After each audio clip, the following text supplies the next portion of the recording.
I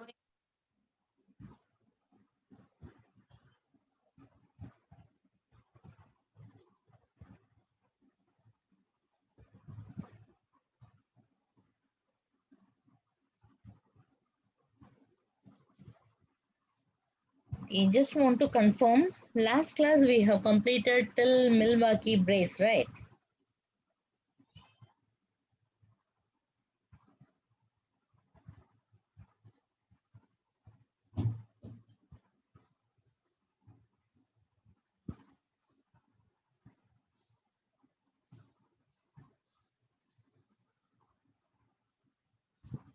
Anybody remembering?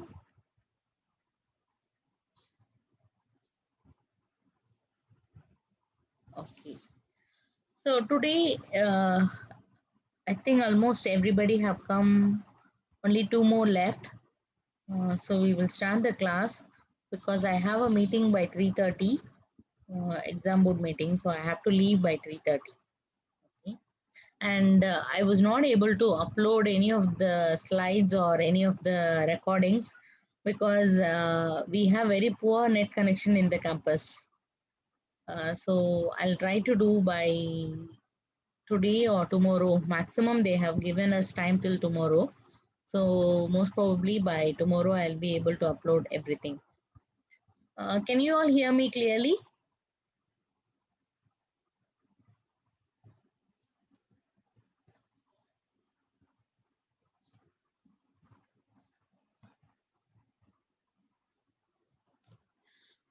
So till now we have seen about the braces or orthosis till thoracic region or lumbothoracic region. So there are so many braces or so many orthoses for spine because we need to prevent that deformity and we need to correct the deformity. So if you want to correct the deformity without any surgical intervention, then you need to wear this braces. So most of the time we have two main problem with spine, that is kyphosis and scoliosis. So this two we have a lot of braces, and like there are a lot of advanced type of braces also, which will help them to correct this kind of deformity. Okay. So next we will see about the lumbar and the sacral region. So first we will see lumbosacral orthosis. Here in lumbosacral orthosis, again we have a lot of types. So mainly this kind of orthosis is given to prevent the movement. So that means to inform the patient that they should not bend down, to inform the patient that they should not have, uh, they should not bend laterally. So okay, so just to inform all those things only, we are going to give this kind of orthosis. So this is not any corrective orthosis. This is just to supportive orthosis. So the first one is called as night brace. So night brace, it has a very shorter one at the back. So behind it will be having a shorter one, and it will be having a good posterior support. So if you see here, this is the posterior aspect. It has two rods or two bands. So these two bands will be supporting the paraspinal muscle or paraspinal area. Then anteriorly, it will be giving them the support.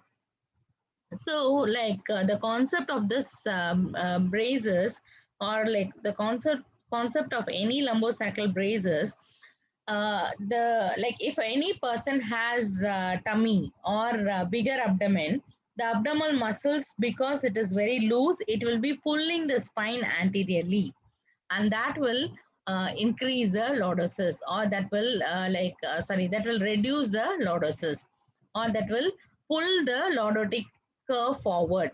So these braces are mainly to prevent those, or the this is one thing. Another thing is when the lordosis, or when the spine is pulled forward, automatically the disc will be compressed.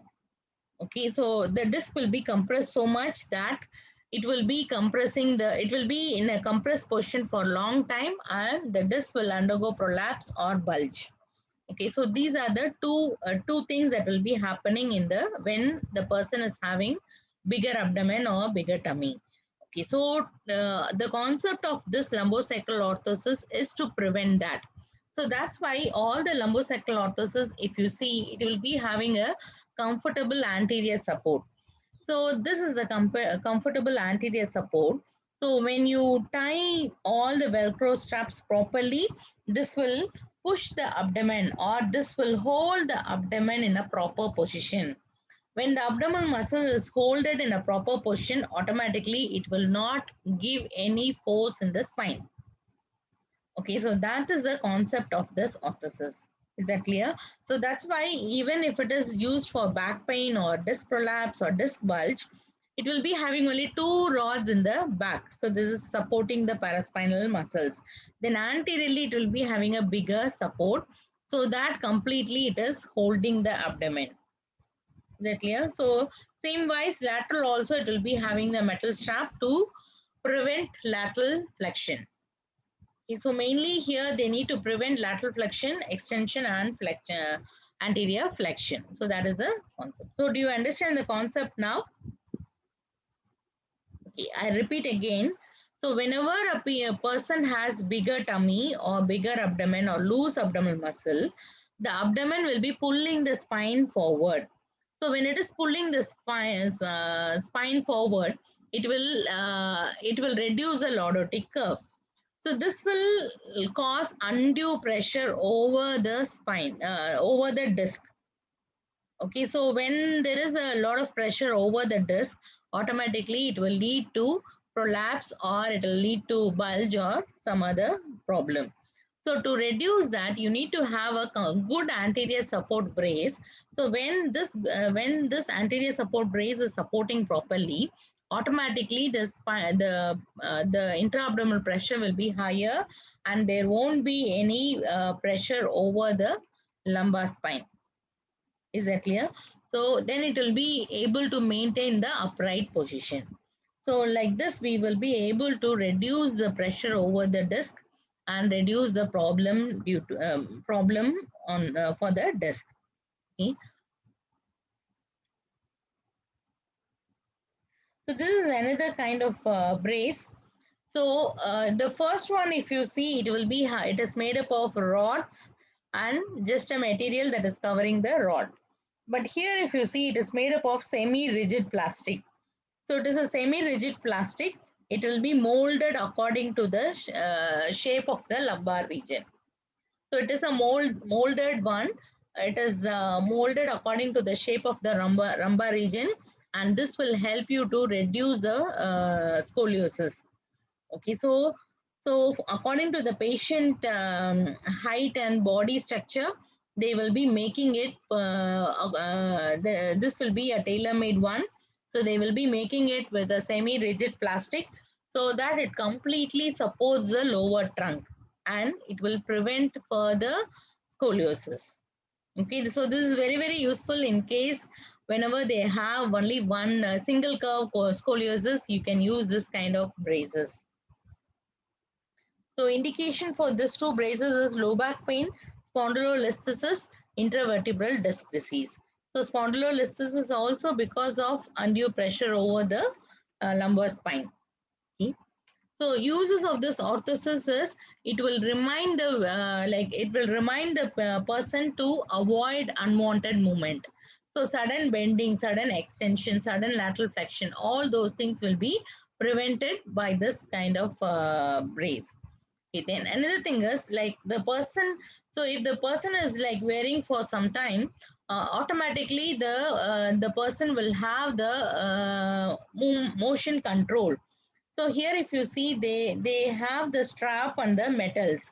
So the metals in the paraspinal muscles, the metal in the lateral aspect, will give a proprioceptive effect to the person. So even after removing the brace, also the person will be able to sit erect. Okay, so it will be like they will think as if there is something to hold the spine, and they will be sitting erect. Okay, so that is the main concept behind this kind of orthosis. Okay. The next type is lumbosacral corset. So this is a very common one which normally most of the people are using nowadays. So this is a this like like this has become like a usual one. If they have back pain, immediately they'll go and buy this lumbosacral corset, or like immediately they will order in Lazada and they will wear it. Okay. So here this also will be having a rigid base, and small and little bit rod kind of material. There is like metal material which will be supporting the posterior as well as the lateral aspect. Like the first one, this also will have the same thing. So here if you see, sorry, I don't have the picture, but it will be similar to this, something similar to this, but maybe anteriorly or like anteriorly it will have lesser one. Or nowadays we have completely covered material, so the inner will be having this is a metal, this is also metal, which will be harder at the lower part and the upper part. This also metal, and lateral also will be metal. Then remaining everything will be covered by cloth material. Okay, so that is called lumbosacral corset. So the uses of this lumbosacral corset is to reinforce the vertical position. That means, like as I said, once you wear this for some time and remove it, because of the hold, the person will have a mindset that they have to sit erect or they have to stand erect. Okay, so that reinforcement will be given by this kind of lumbosacral corset.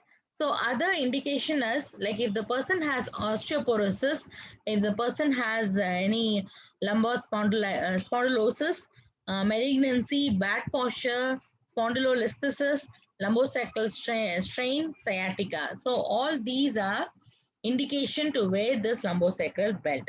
So osteoporosis to maintain the uh, extra load, or in other words you can say, so the spine being osteoporotic will not be able to bear the weight. So to take up the weight, this belt will be helping little bit. Okay, so lumbar spondylosis, as it is having the anterior support, so the anterior compression will hold the spine in an erect position, and it will help to reduce this lordosis, and this will reduce the pain. Malignancy, again the bone will become weaker, so to give support you are using this lumbosacral corset. Bad posture, to correct the posture and to maintain the posture. Spondylolisthesis, the same reason like spondylolysis. Lumbosacral strain, so to reduce the strain or to give rest for the particular area so that it undergoes healing, you can wear this corset. Then sciatica, if you have any nerve compression, then it will end up in sciatica. So to reduce that, you can wear this corset. Exactly. So these are the indication for lumbosacral corset. So the uses of the corset is it doesn't heal anything. Okay, so you just keep in mind it is not healing anything. It will just reduce pain by avoiding unwanted movement. So if you don't wear the belt, you will be moving here and there, and the movement will cause pain. But while if you are wearing this, you will be preventing a lot of movements, so you will be able to reduce pain. So that is the main use of this lumbosacral corset. So same lumbosacral corset itself, in case if they have further problem or if they need additional support, then it is modified. So this is only lumbosacral corset which is modified, called as chair back orthosis. So if you see behind, it will be looking like a chair, posterior aspect of a chair. Can you make out this? So same like a chair support it will be giving. So that's why it is called as chair back orthosis.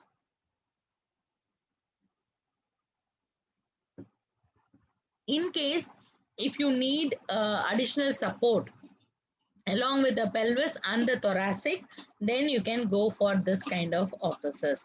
So in the first one, it will be only for the lumbar and the sacral aspect. So here, in case like if you want to give additional support to the thoracic region and the sacral region, then you can use this kind of orthosis. So it is kind of an extended lumbosacral corset. So it will not be till lumbar region, it will be extended till thoracic region. So posteriorly, it will be giving a good support to maintain the paraspinal muscle in an upright position. Then laterally also it will give a good support so that they don't laterally bend. Okay, so anteriorly same like that. It has cloth material and straps to tie it according to the patient's body.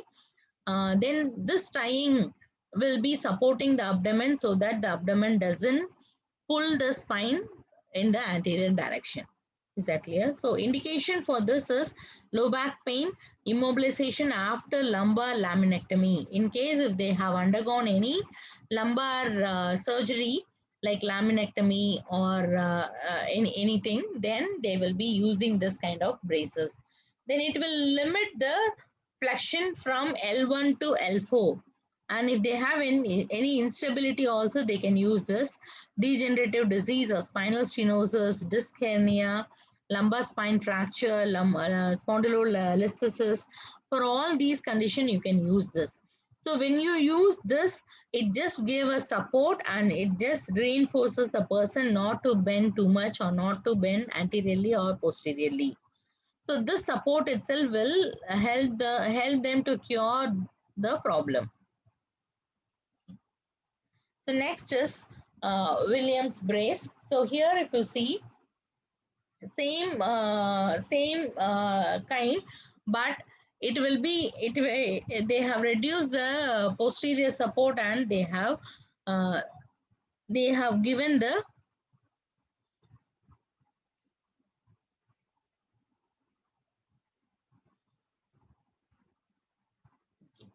So here they don't have the paraspinal muscle support. Only the anterior and the lower part of the posterior is supported. Mainly they have supported the lateral aspect. So this is indicated for spondylolisthesis and spondylolysis. So this also will help you to prevent the extension movement, and this also prevents the flexion movement, or like it will allow only a mild flexion movement. Okay, so this is indicated. This is contraindicated in case if they have spinal compression fractures. That means for spinal fractures, we cannot use this because it doesn't have the posterior support. It doesn't have the posterior support. It has only the upper band and the lower band. So you cannot use it for fractures. So next is Rene's flexion jacket. So this again will hold the abdomen very tightly and it will help you to secure the lumbar spine in neutral tilt. Okay, so when the abdomen is pulling forward, the pelvis will go for anterior tilt. So this will be prevented by the anterior support. So anteriorly, it will be having lot of support. Posteriorly, it will be having support on the paraspinal muscles and the lateral aspect and the upper band and the lower band. So this will again same like your lumbosacral corset, but it gives a little more additional support for the abdomen to hold the abdomen in a proper position. So this is only the this is called as corset. So here if you see, it has according to the maybe like many types or many models have come in this lumbosacral corset. So here, as I said early, this abdominal part will hold the abdomen and it will be pulling the abdomen. It will hold the abdomen inside, and this will increase the intra-abdominal pressure, which in turn will reduce the stress on the intervertebral disc.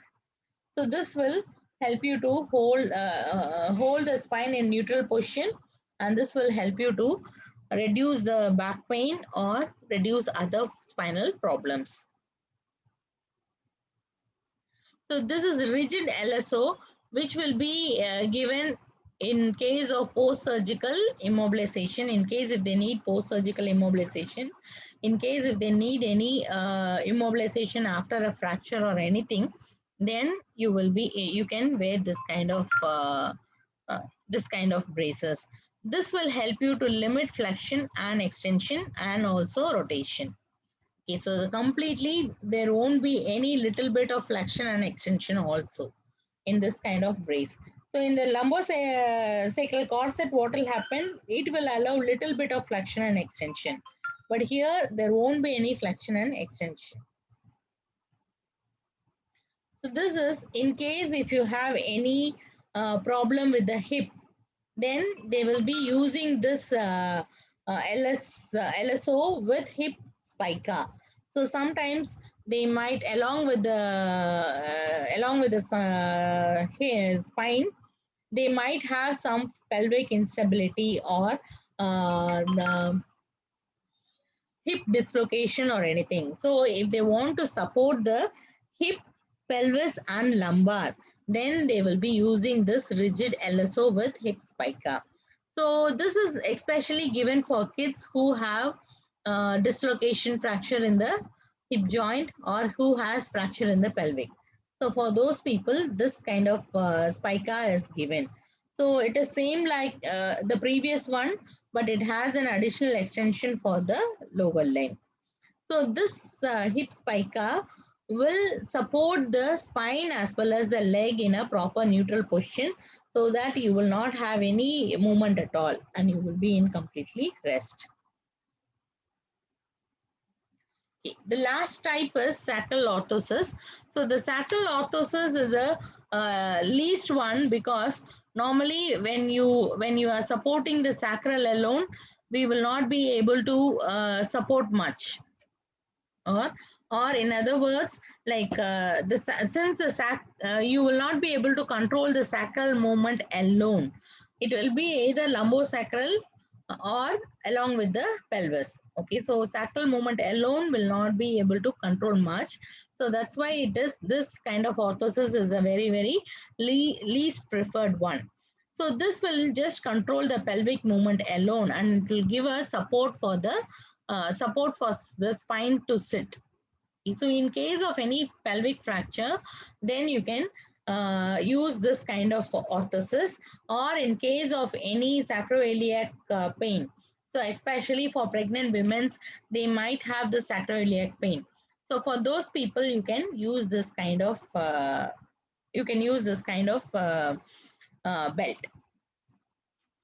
So this is a prefabricated device, means like it will be having a velcro strap which can be adjusted anteriorly, posteriorly or laterally with the help of a hooks or a laces. So and I'll show you the picture. So this is the one. So this is a hook kind of a belt. According to the patient size, you can adjust this belt. You can make this belt either to be in the anterior side or posterior side or in the lateral side. Is that clear? So superiorly, they will be having a broader band which will be at the level of iliac crest. Inferiorly, again, they will be having a broader band which will be at the level of pubic symphysis, but posteriorly it will be extending to the gluteal fold. So when they are sitting, it will be as if like sitting on a round ring. Okay, so when they sit, it will not hinder the sitting. So it has to be anteriorly, it has to be at the iliac crest. Posteriorly, it will be just above the symphysis pubis joint. Sorry. Posteriorly, it will be just extend to the gluteal fold, and anteriorly, it will be above the symphysis pubis joint. So this is your symphysis pubis joint. Can you make this? B is the symphysis pubis joint. Okay, so anteriorly it will be just above the symphysis pubis joint.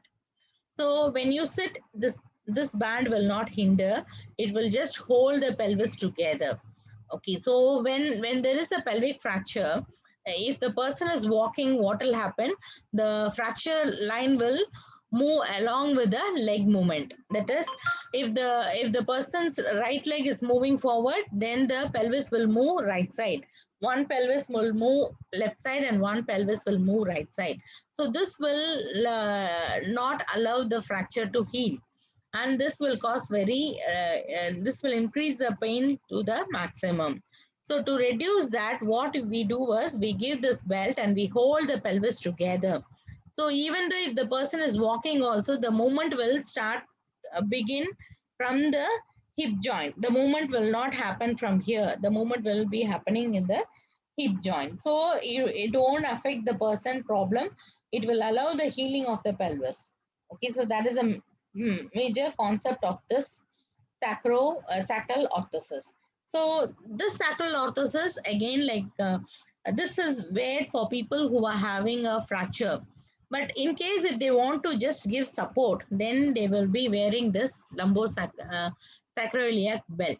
So this belt is especially given for people who are pregnant to hold the abdomen. So if you see here, so anteriorly it will be having a support to hold the abdomen, and posteriorly it will be giving full support for the pelvis. Okay, so normally if you don't give support for the abdomen, then it will be hanging here and there and it will be moving. So because of the movement, the spine will be affected. So that's why you give a support anteriorly so that the abdomen is hold properly. And posteriorly, this support will help the sacroiliac joint to be together and it will reduce pain. Okay. So this is it has come in different model according to the cosmetic things. So this is another model to hold the spine completely.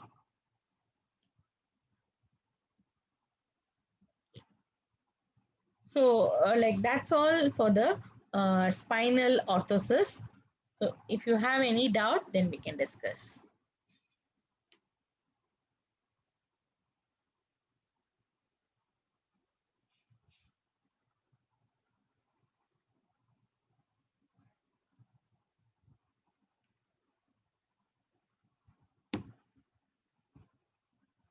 If you don't have any doubt, then we can move to next. Maybe you can take 5 minutes break and we can go to the next chapter.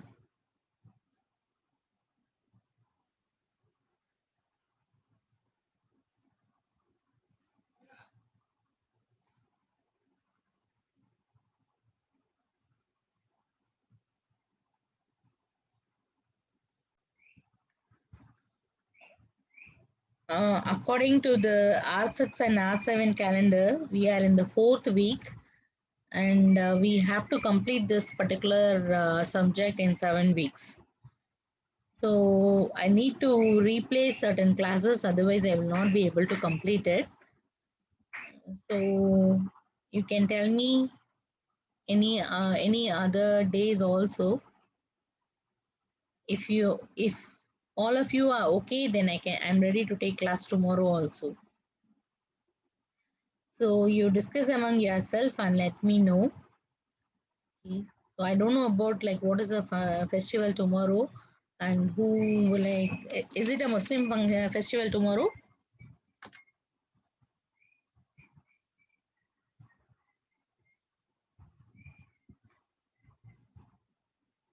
Are you all there?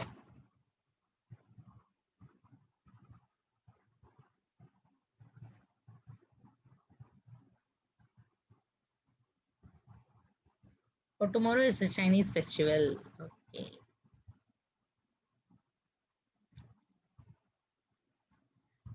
Okay then. So majority of you will be Chinese, right? Uh, so so you let me know whether you want to have the class or not.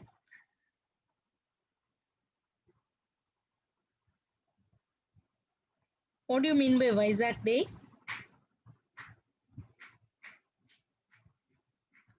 Somebody can unmute and talk.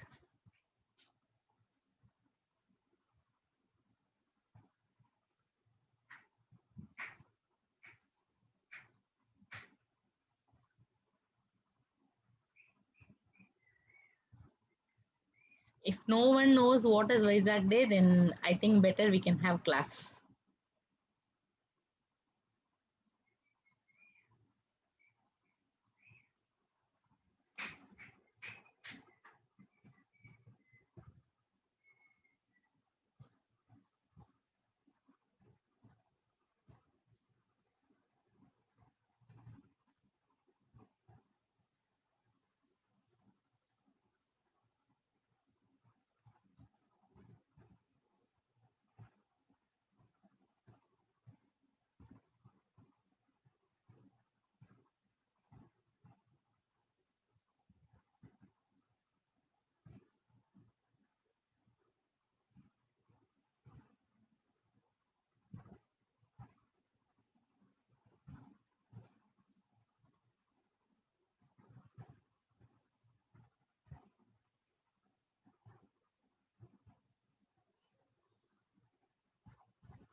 Okay, you tell me what is Vizag Day first.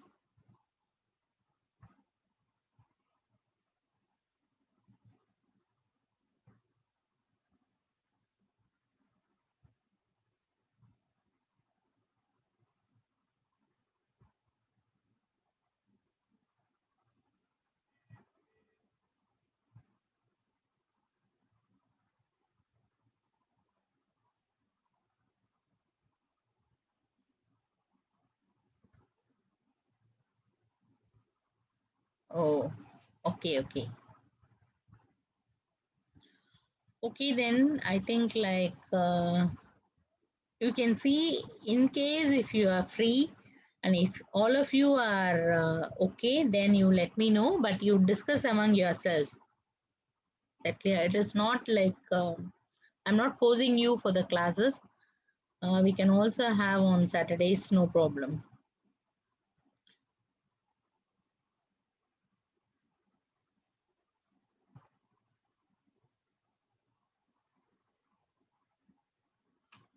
Can we start the class? So far we have seen about spinal orthosis. Now we will see about the lower limb orthosis. Okay, so this particular topic, 1 minute. Hello. Yeah.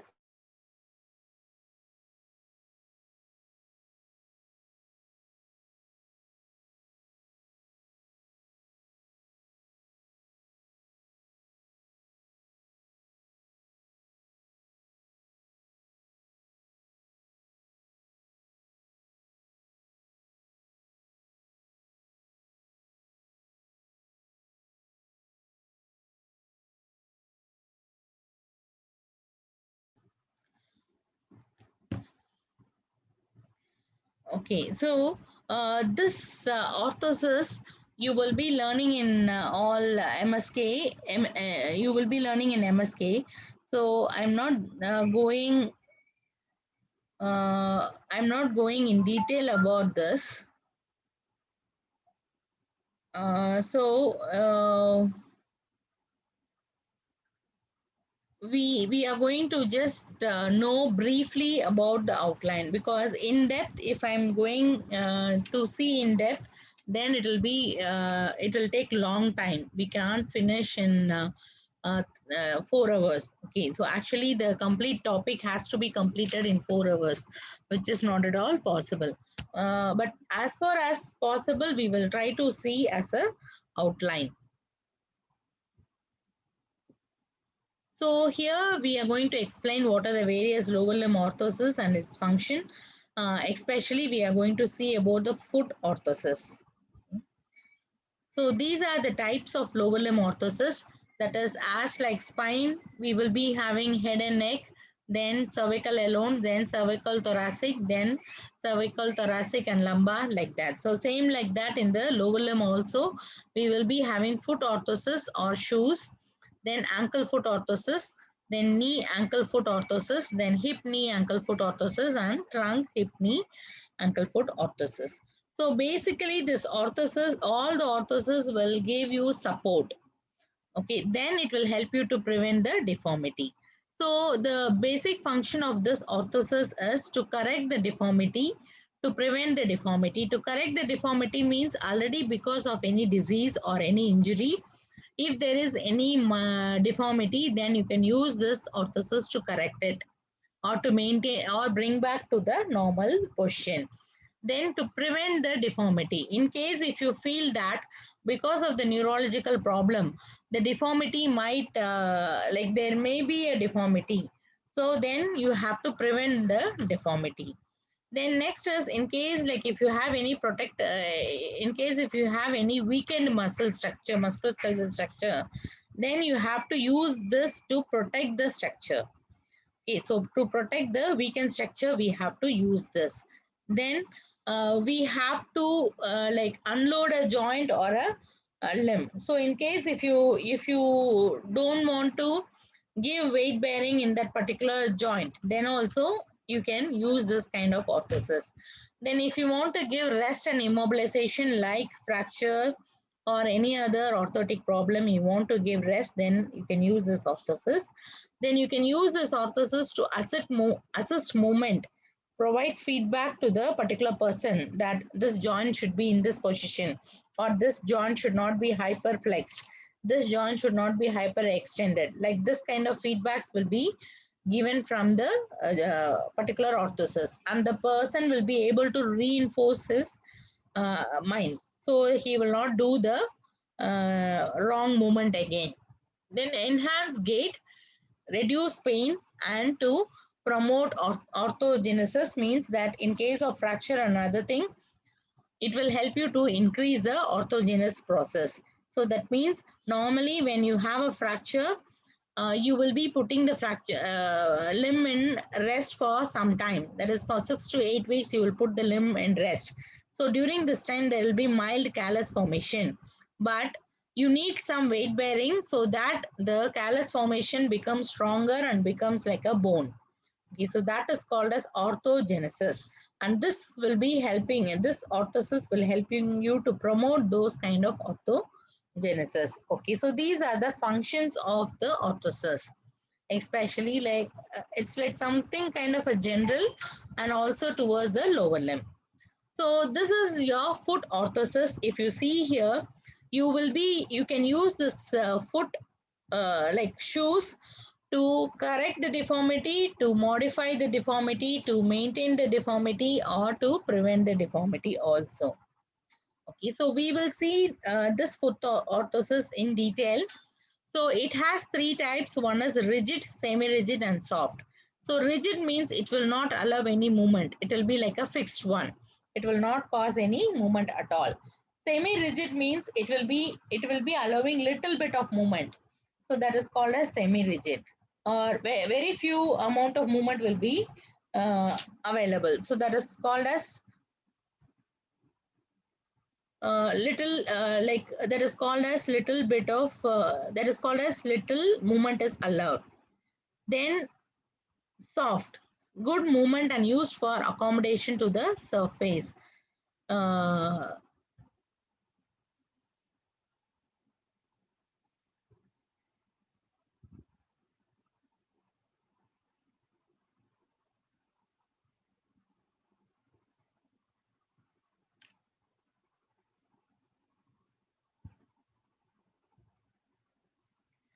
okay, so soft is like our normal slippers, or normal one, where like it will be allowing a normal movement. Okay, so there won't be any restriction at all. Maybe a little bit of insole will be given so that you can maintain the thing. uh, 1 minute.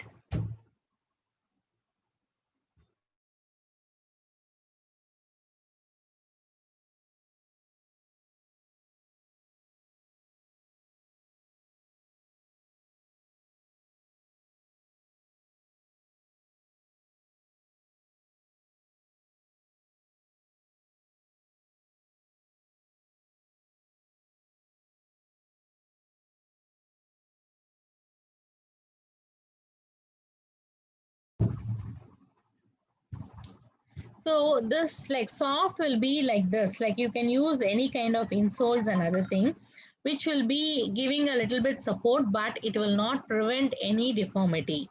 Okay, it will just give a extra support. Or in case if the person has any flat foot, and if you use this insole, it will help you to maintain the walk. Okay, or it will be helping like a normal shoe only, it will be there, but it will be able to uh, just give support to the particular problem. Okay, so these are the soft ones. So advantage of each type of orthosis is the rigid will be able to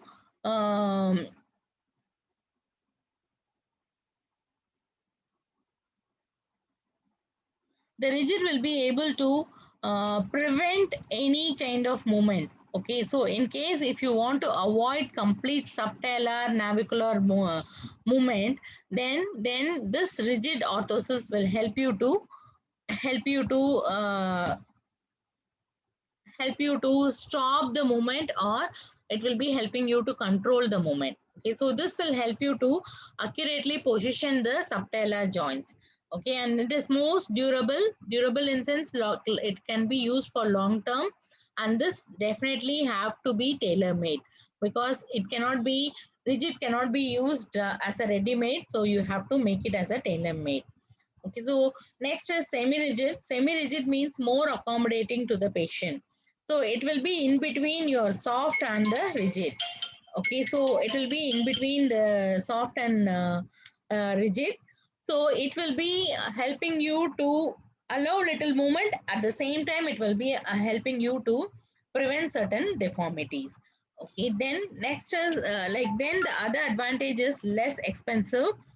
uh, then it will be giving you a quick delivery and easy accessible. That means like this semi-rigid, most of the time it is available as a ready-made. So it can be like it can be ready-madely purchased, and it can be used immediately. So that's why it is quick delivery and easy accessibility. Okay, then soft, you don't need to know much, because soft is same like your slippers or shoes, no difference in that. Okay, so if you want to definitely prevent the deformity, then you have to go for the rigid one. If you want to prevent the deformity and some amount of movement will be allowed, then you can go for the semi rigid. So most of the time, the directly you cannot go for the rigid one. So first you will treat the person to be in a semi-rigid, then slowly you will move into the rigid. Because directly if you put in rigid one, it will be affecting the person. It will be so much painful for the person. So it may cause a lot of other problems. So that's why they go to a semi-rigid, then go to the rigid. So, for example, a person has some problem for nearly 10 years or 15 years. He is having flat foot for 15 years. Suddenly, if you give them a rigid one, it will be causing a lot of pain. So, slowly you give a semi-rigid, then move into the rigid one. Then next is like regarding the structure of shoe. Okay, so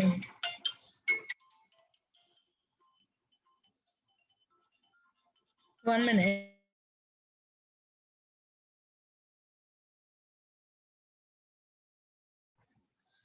Okay, so now we will see about the shoes, like same like foot tortoises only. So in the shoes, if you see, there will be a lower part.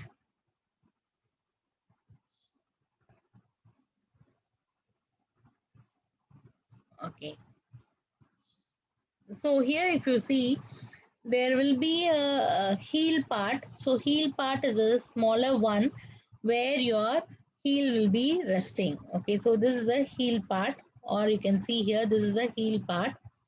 Then the complete one is the sole. So in the sole, you will be having an outer sole and the inner sole. Then there is something called shaft.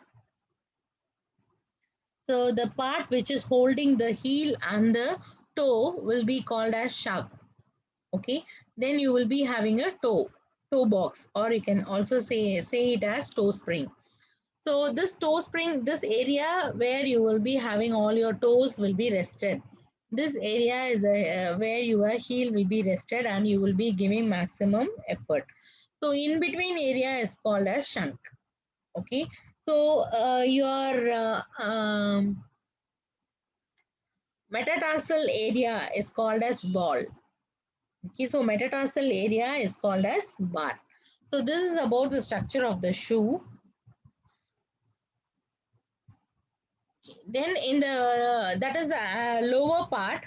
Okay, this is the complete shoe. So where you will be having a toe box. So this is the toe box. Okay, and the down part is called as the ball, and the upper part is called as worm.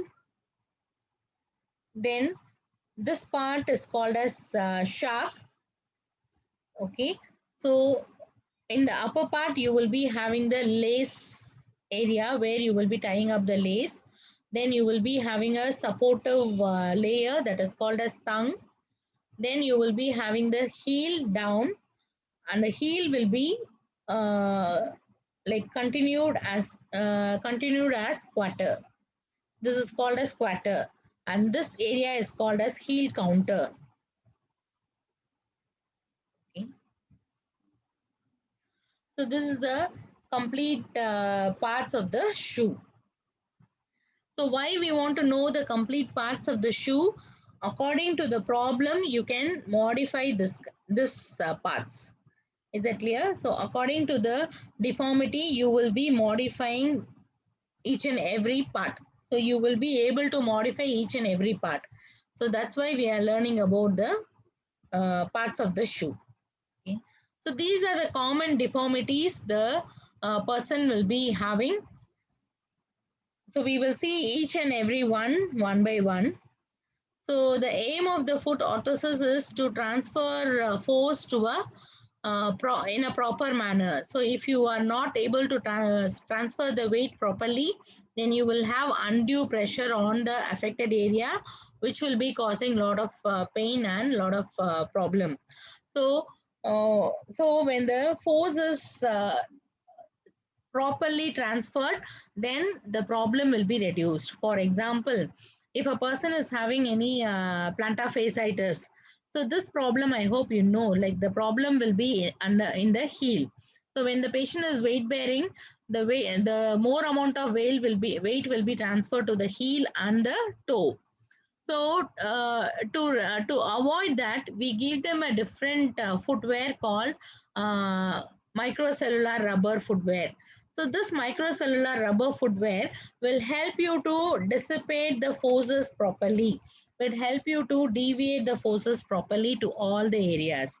Is that clear? So that the person will not have continuous pressure on the heel and continuous pressure on the toes. Is that clear? So that is the first aim of the foot orthosis. Then to reduce friction and the shear force on the sensitive area, to modify weight transfer patterns, to correct flexible deformities, to accommodate fixed deformity. Sometimes the deformity will be fixed. You cannot correct at all. So those people, you need to modify the footwear so that the footwear is accommodating the deformity and they are able to walk.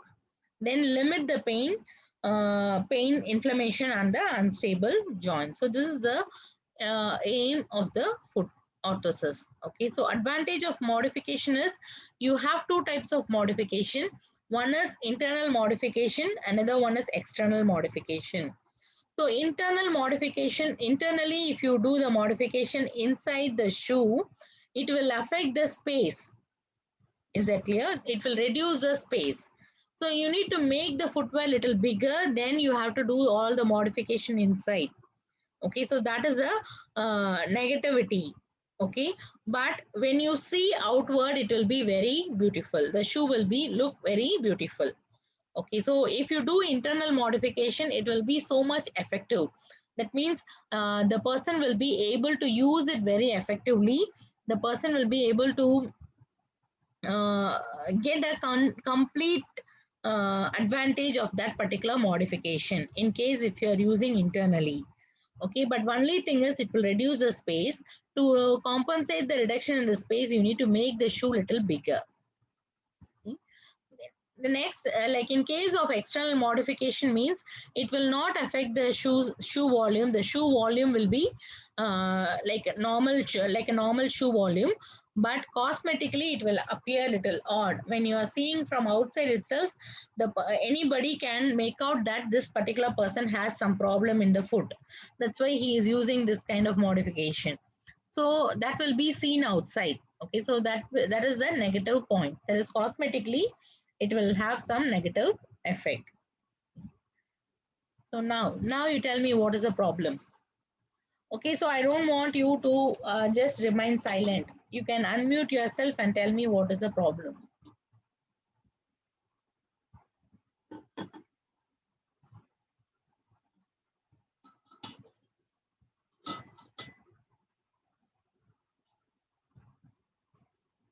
Guys, make it fast.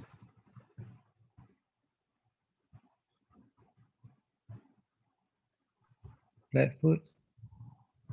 Yes, flat foot. Okay, so flat foot, that is called as pes planus. So here if you see, the medial arch will be reduced. So this medial arch, sometimes for some people it will be reduced from, it will not be, when a baby is born, they will not have the arch, but slowly the arch will be formed. But sometimes from like the arch will not form properly, and it will be flat foot from the beginning. But for some people, because of some problem like obesity and other things, the arch will collapse and it will become flat. Okay, so these are the two different kinds of issue. So here the problem is the foot will be going for pronation and the valgus in the subtalar joint. Okay, in the subtalar point, the foot will undergo pronation and it will go for valgus. So you can see here, the foot will go for pronation. Can you make out? It is going for pronation. Okay, and it will go for valgus. Valgus means away from the middle line. Okay, that is called as valgus. So for this kind of flat foot, you go for modification like Thomas heel or medial arch support. Then it should be like custom made, because when you do custom made only, you will be able to give the complete or full support will be given. Okay, so this is called as Thomas heel. So again, it is depends on the patient. So if the patient is need only very mild, then you go for this Thomas heel or reverse Thomas heel. Okay, so if the person need a little support, then you can go for these two types.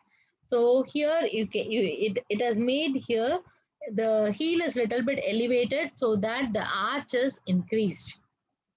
Okay, or in other words, the pronated foot will be maintained in a neutral position. So by giving a smaller arch, you will just help the pronated foot to maintain in a neutral position. Okay, so that is the function of this Thomas heel and reverse Thomas heel. In case if you want to give, that is only this heel support is not sufficient enough to maintain the problem, then you go for this medial arch support. So this medial arch support is along with the heel or elevation in the heel, you give a arch support to maintain the or to hold the position. So this one you can make them to wear inside a shoe or anything, then they will be able to hold it. Okay, and this is called as UCBL. This is a customized one in case if the person needs extra support to maintain the pronation. That is, if you just give a medial arch, the foot may go for supination. So to hold that, both the leg in neutral position, you are giving this custom based. So this will prevent the pronation as well as it will avoid the supination. So it will be holding the leg in a neutral position. Along with the arch support, here you will be having an arch support, and you will also be having a heel support. Okay, so this UCBL is made in two types. In case if they need only the pronation support, then you can give this. If you want to give supination or prevent the supination also, you can use this. So all this depends on the patient's need. So if the patient is like having weakness and if they need more support, then you will be going something like this. If they need very less support, then you will be going something like this. Is that clear? So what it is?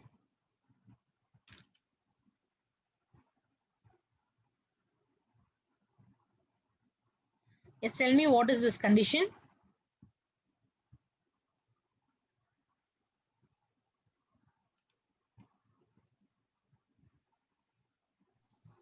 High arch.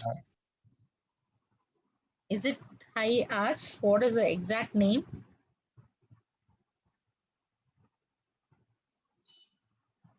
Clawfoot. Okay, that is the exaggerated arch. Okay, okay. So in the previous, for the previous, I just want to add one more. If you see nowadays, many of the children have flat foot. Okay, so you want to know the reason why many of the kids have flat foot? So the main reason the kids have flat foot is they wear the diaper for a very long time. Whenever the kids are wearing diaper for a very long time, they will be, the hip will be, the thigh part will be abducted, okay, or pushed outwards. Whenever the thigh part is pushed outwards, automatically the foot will go for pronation. Okay, so normally when the child is like the children will not have a arch, so the arch will be slowly forming as they are walking.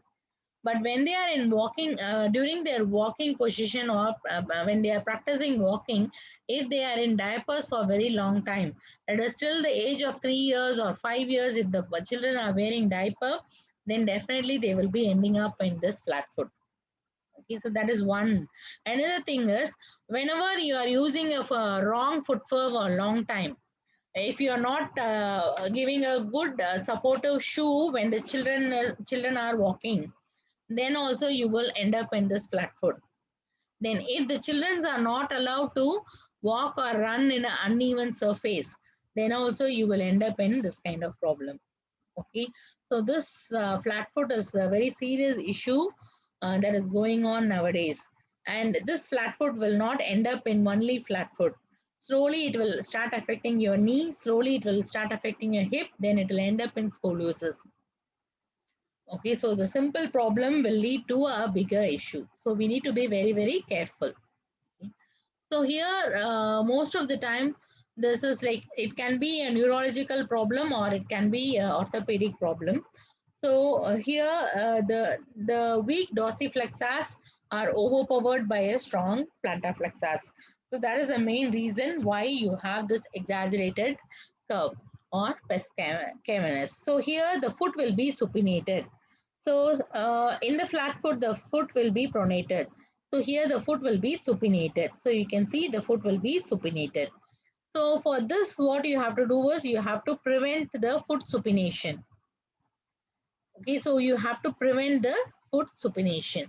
So you can see here, high arch without supination, high arch with supination.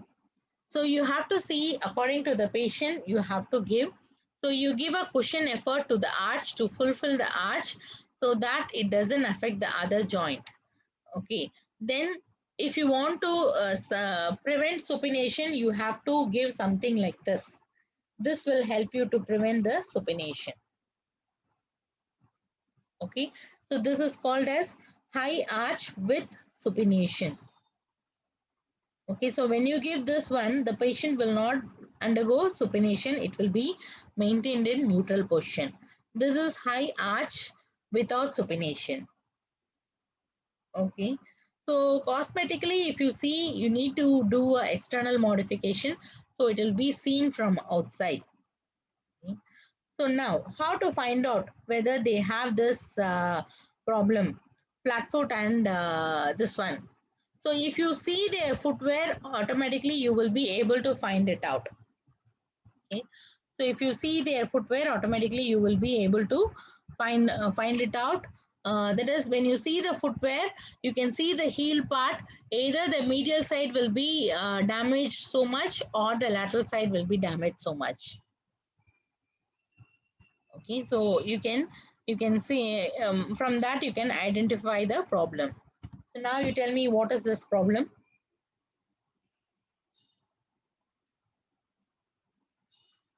It's a congenital problem.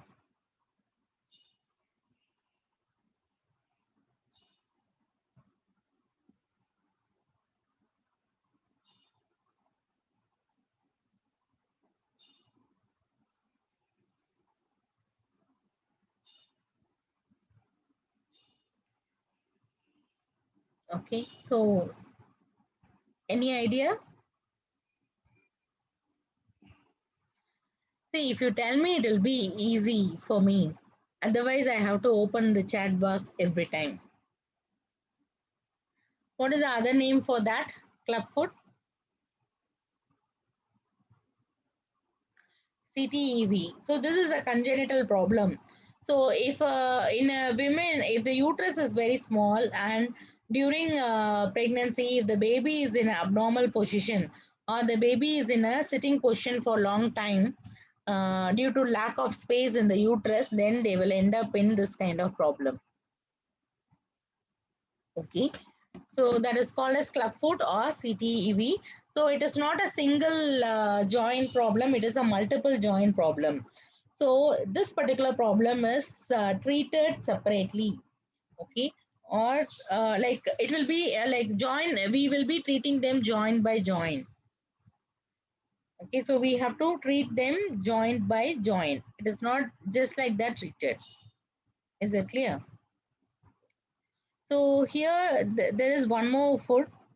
One is adductor foot, another one is plantar flex foot. Okay. So adductor foot, you can see here, this is the adductor foot, this is plantar flex foot. Okay. So this is also a adductor foot. Okay.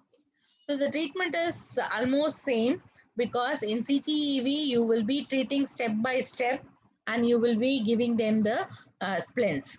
Okay, and every step you will be giving different splint. Okay.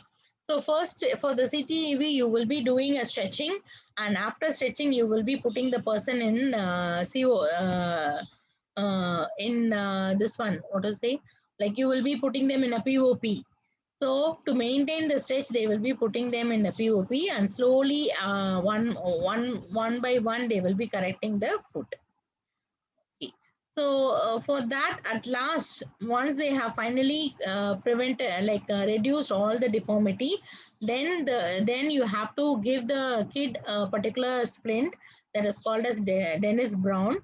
So this splint will help them to maintain the stretch or maintain the joints till the child is uh, till the child is till the child attains his adolescent age, you need to make them to wear this particular splint and walk. Okay? So for the other one, for the pes wearers, you need to give this one. This is flexible lateral sole, high width heel, high quarter shoe, and the reverse Thompson heel. So all together you will be giving. So this will help them to uh, prevent the deformity. Okay, so since it is a child and the bone will be keep on growing, if you just leave them freely, the deformity will be keep on increasing. So you have to treat them properly and you have to give them the proper stretch. Then you have to make them to wear the proper shoe so that you are able to maintain the deformity. Otherwise, you will not be able to maintain the deformity, and you need to particular person need to undergo a surgery. Is that clear? So that's why you need to be very careful when you are treating this kind of problem. Okay. So for your plantar flex foot, you can go for to provide high is heel that will reduce pressure on the metatarsal, and this will be achieved by high quarter shoe, high sole elevated shoe, and modified lace stray to accommodate the foot, medial arch support, and rocker bottom. Okay, so for each since it is multiple joint, that is joints of the toes, like your metatarsal, subtarsal, and the ankle, everything is involved. You need to give lot of modification, then only you will be able to maintain the particular problem. So now what is this problem?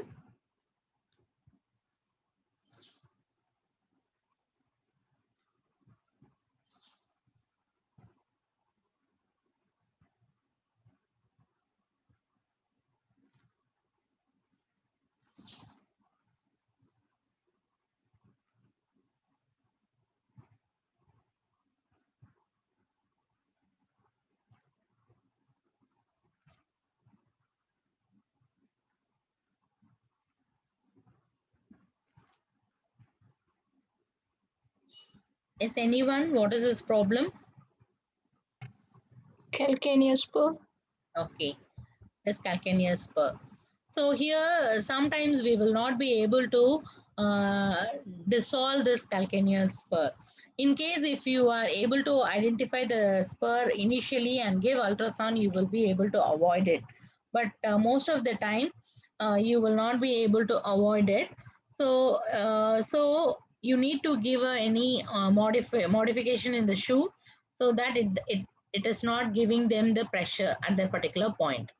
Okay, so you have to relieve the pressure over the particular point. So you can use this silicone padding or multicellular rubber. This rubber is called as multicellular MCR rubber. So this rubber will help you to dissipate the weight properly to all the area.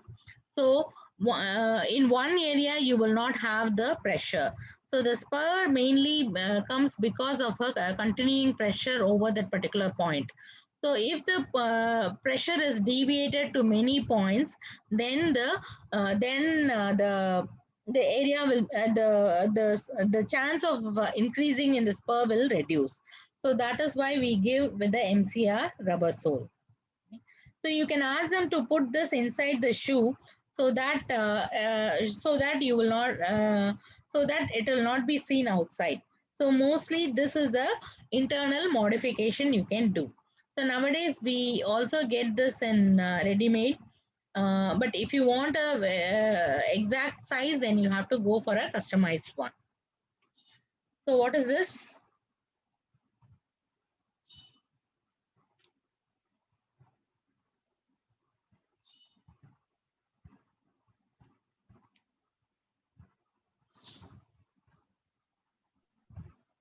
Metatarsalia.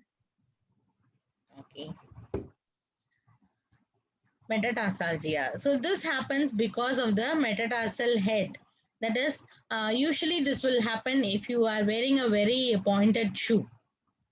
Okay, so when people are wearing very pointed shoe and a very high heel, then they will have this kind of problem.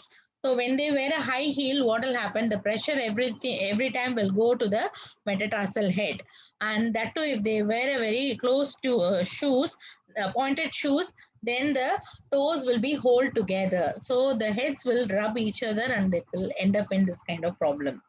So for this, you can give a metatarsal pad or rocker bottom shoe. So as I said earlier, this is your toe box, okay, and this is your heel, this is your shaft, and this is your ball.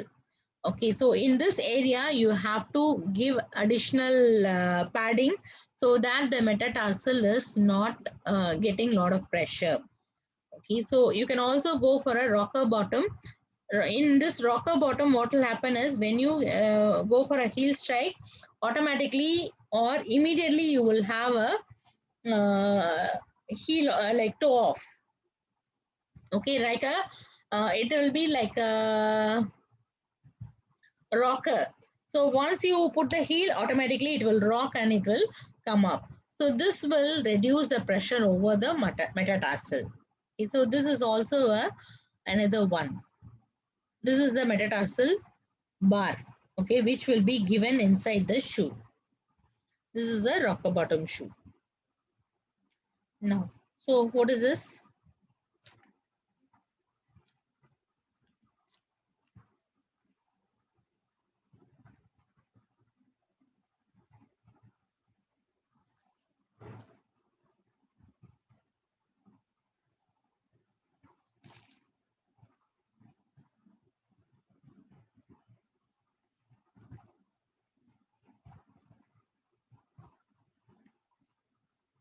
No idea.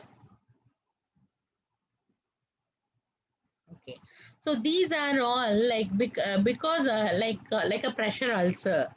So people who are having diabetes or people who doesn't not have proper skin sensation will end up in this kind of problem.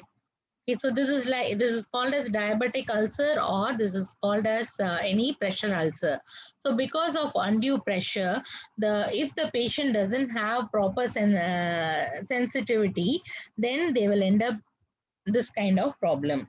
So for this modification is nothing but like we give the MCR sole, or we give the paddings, and we see to that the area in which they have the wound will not come in contact with the foot. Okay, so the area that is having the ulcer will not come in contact with the slipper. So like a extra padding. So you can see here like an extra padding. So with this, they will be able to walk, but it doesn't mean that they can do like they can do their day-to-day life activity. But with this, they will not be able to walk for a very long time. Okay, just for a mobility, we can use this kind of footwears. But if they are using this for a very long time, then the other area will get more pressure and there will be ulcer in the other area. Is that clear? So this is just a modification for the footwear, so that you can allow the person to do their day-to-day life activity. But it doesn't mean that they can just wear this for a very long time and do their complete work. Like a factory workers and all, they cannot wear this for a whole day and do their work. Now, what is this problem?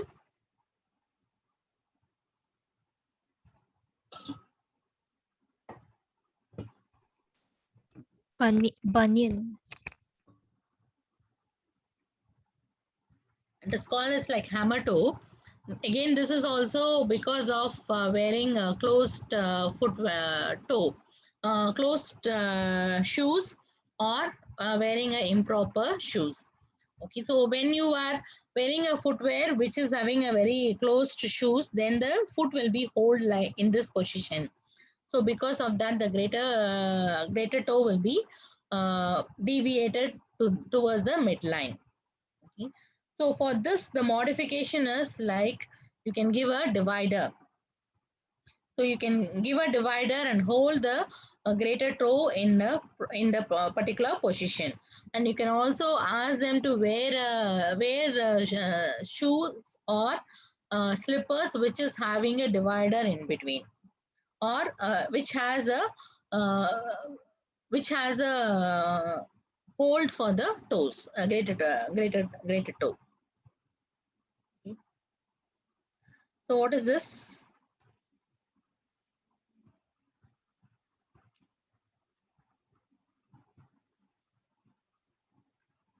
Okay, this is like shortening. Okay, so I don't have time. I have only 5 minutes more.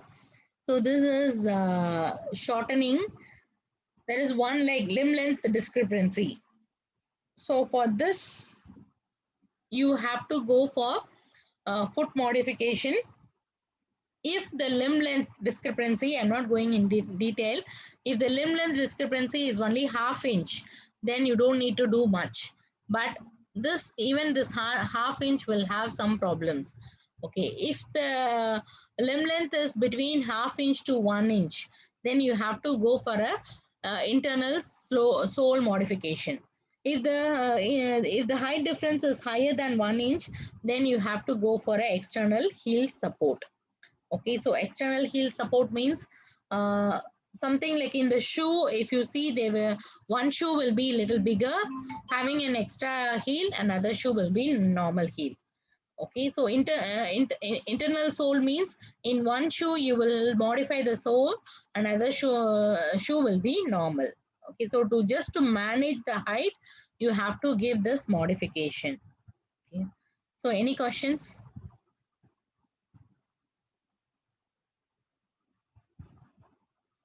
Sorry. So I think we can stop here because there is a meeting for me by 3:30. Uh, so you can discuss among yourselves. Then later you let me know about tomorrow's class. Or if we are not taking tomorrow, then you give me some other time. Okay.